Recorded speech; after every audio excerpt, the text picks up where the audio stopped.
Yep, back at it again, y'all. Wednesday, March 18th, 2020. Announcement. Public notice and explanation for the world. First set of facts. The British territorial United States government doing business as the United States of America is foreign and separate from our actual government. The federal of states doing business as the United States of America. The person inhabiting the United States of America are all U.S. citizens, either by birth, choice, or as a condition of employment in the military service.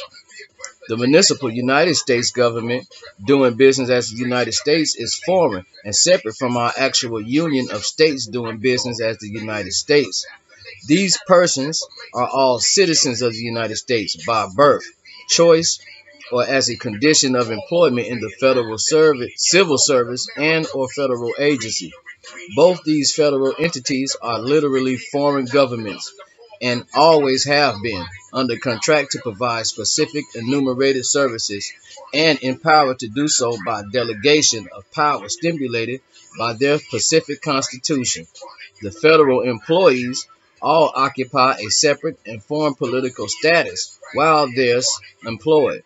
With that firmly in mind, you are prepared to grasp the fact that both U.S. citizens and citizens of the United States may be American state nationals by birth and yet may choose for whatever reason to function in these foreign political capacities as a result of their jobs or for other reasons.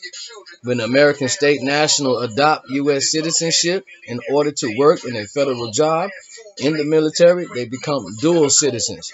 When the American state nationals adopts municipal citizen of the United States status in order to work for the federal service, they also become dual citizens.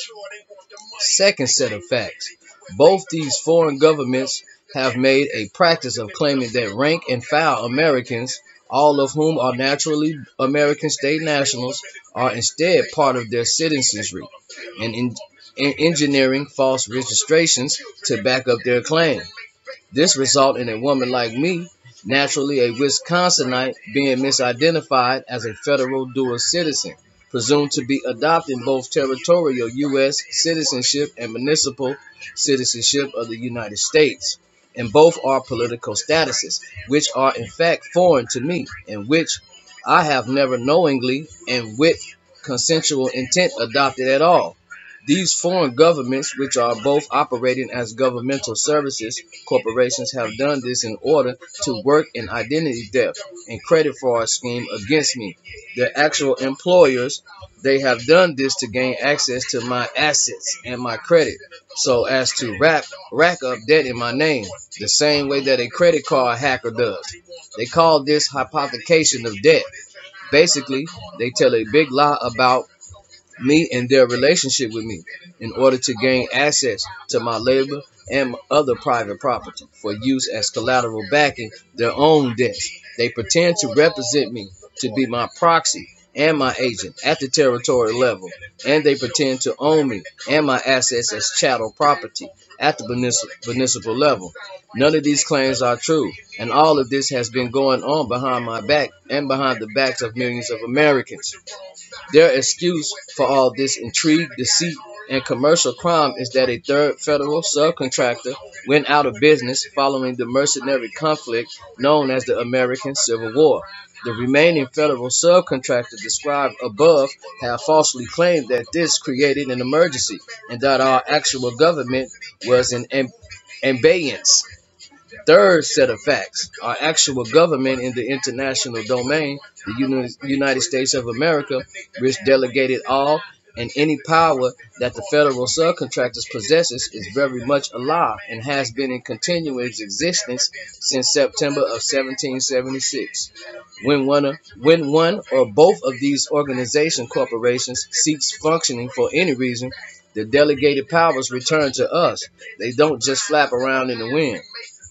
Left without disclosure, the actual states and people continue to function in their own sphere after the so-called Civil War. without completing the reconstruction of the missing federal subcontractor because the other subcontractors secretly substituted themselves and their agents and organizations for ours. We were never told, so behind our backs, our federal employees have been misdirected by the foreign governments responsible to prey upon their own employers, and this usurpation has been gone undetected for 6 generations until now. Let's make this perfectly clear. Neither I nor millions of other Americans are any kind of federal citizens at all, and never were. We are not British territories, and we are not municipal citizens either. The entire premises that we should be mistaken either one, much less unconsciously subjected to false registrations to that effect by our own employees, is completely unsupportable. Most of the debts hypothecated against us and our assets, including our land and our labor, are bogus, unauthorized charges made by foreign governments that have grossly overstepped the limits and stipulations of our constitutional agreements with them. Foreign governments that have failed their duty to protect and assist us and which have not fully disclosed their activities on our shore. As a result, we have declared our correct political status and placed it on the public records of these foreign entities, served them notice, and assembled our states of the Union.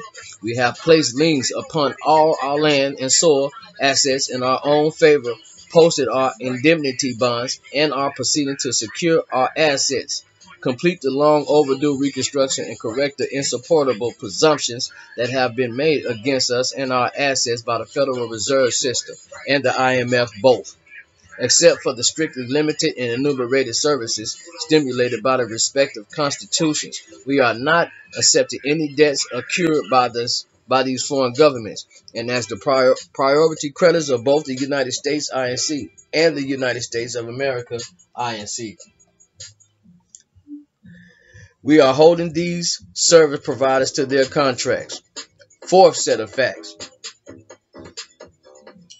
As the Queen's Corporations, Connecticut, and the Purebright Institute have created and hold the patent to both the coronavirus and the vaccines related to it, and as DARPA and the Bill and Melinda Gates Foundation have funded their activities, and as this invention of theirs has caused unconscionable and inexcusable harm to us and to people throughout the world, we propose that the bill for all activities undertaken by the Trump administration and the other world governments to combat the coronavirus be sent to these co-collaborators and owners of this specific virus.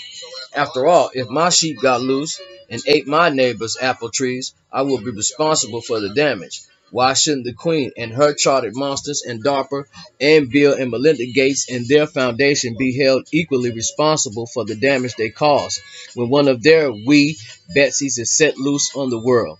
We certainly don't propose to pay for the damage that these criminally irresponsible parties have done to the world economy and to the innocent people who have died as a result of their meddling interests. Fifth set of facts. The United States INC is currently in liquidation and Chapter 7 bankruptcy and due to the settle within 90 days.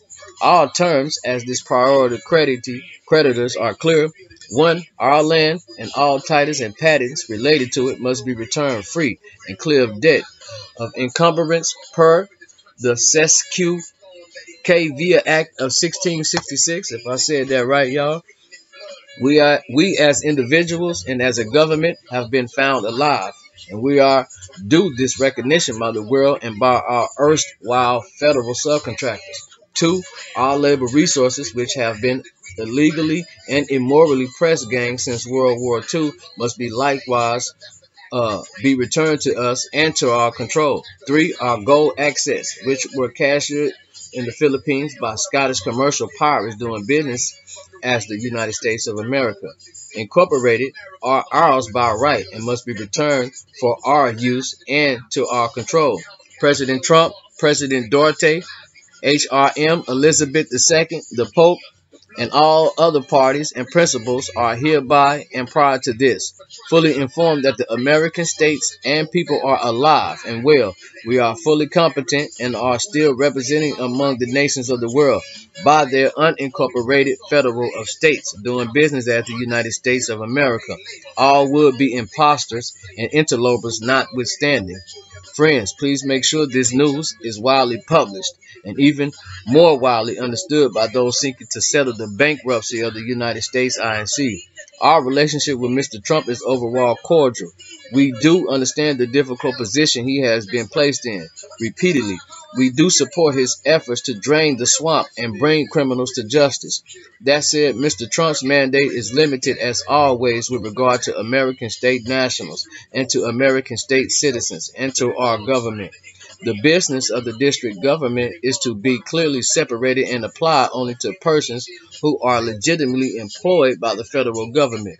Dependents of such employees, those who knowingly and with full disclosure adopt federal citizenship, or non-residents with respect to the federal districts who are actually and factually engaged in the interstate manufacture, sale, or transportation of the federally regulated substances, alcohol, tobacco, and firearms.